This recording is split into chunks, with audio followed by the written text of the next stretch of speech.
એક વાવ છે અહીંયા, જો બતાવું તમને.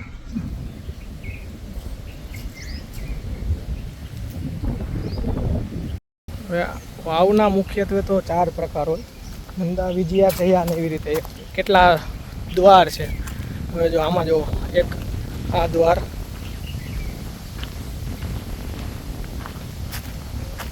બીજો આ દ્વાર,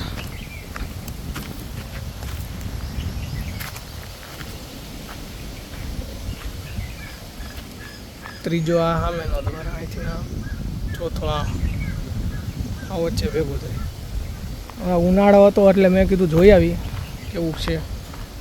અંદરની સાઈડ જાય આપણે. આ 5 આમાં એવું કહે કે 5મો પ્રકાર છે કંઈક, 5 દ્વારવાળી. હવે એ કઈ રીતે આપણે ખબર નથી બહુ, પણ જોઈએ. બહુ જર્જરિત હાલતમાં છે. એની ઉપર હાલવામાં એ ડખો તો છે, આ પડી જાય.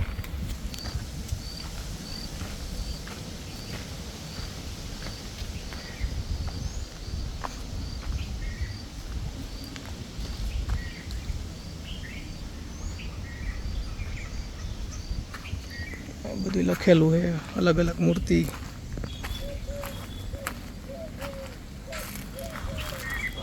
આ અત્યારે પેલો માળ આખો, નીચે હજી બીજો. અહીંયા ઘણું લખેલું.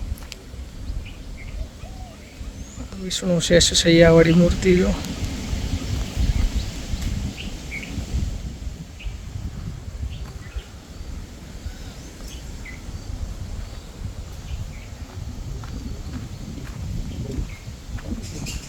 બહુ પૌરાણિક વાવ છે.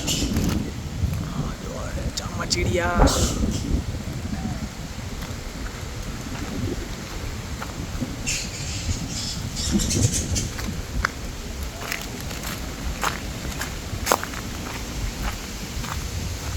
આ તો પગથિયે ડટાઈ ગયા.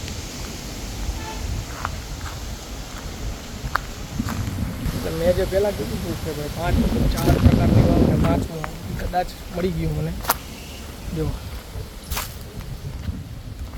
આ 5મો પગથિયું, અહીંથી ઉતરવાનું. અહીં ચડાય એવું તો બહુ કંઈ ખાસ. લેફ્ટ થઈ ગયું. લ્યો 5મો દ્વારા. તો હવે આ 1, આ 2, આ 3, આ 4 અને આ 5. તો આ કઈ પ્રકારની વાવ છે હવે નક્કી નથી ખબર મને. ઉતરીને નીચે જઈએ હવે આપણે.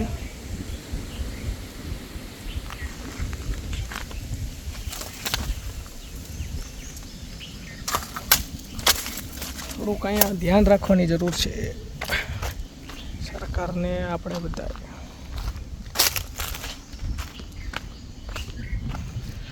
સ્થાપત્ય જો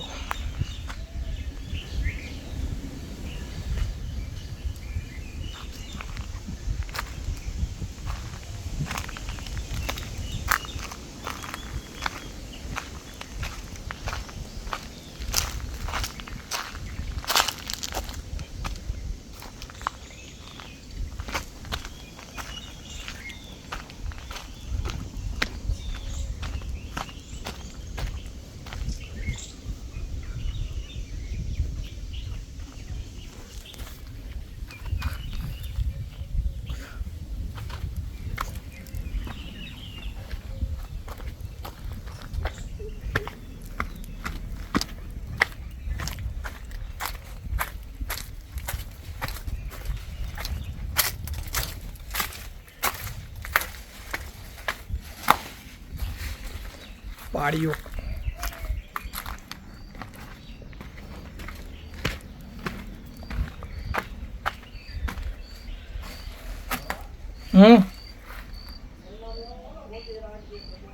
હા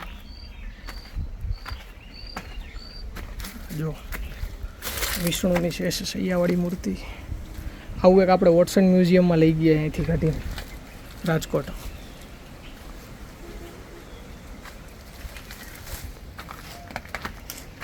છેલ્લે આપણે આવ્યો ત્યારે આ ભરેલી હતી આ પાણીમાં. આ પેલો માળ નહોતો દેખાણો આપણને નીચેનો, ઉપરવાળું તો જોયું હતું.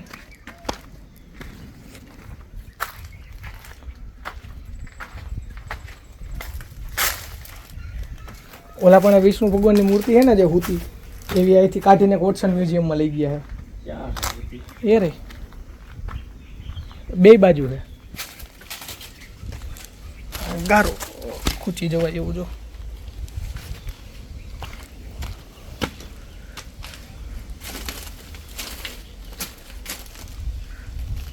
નંદામાં સાપની કાછડી, સાપની કાછડી.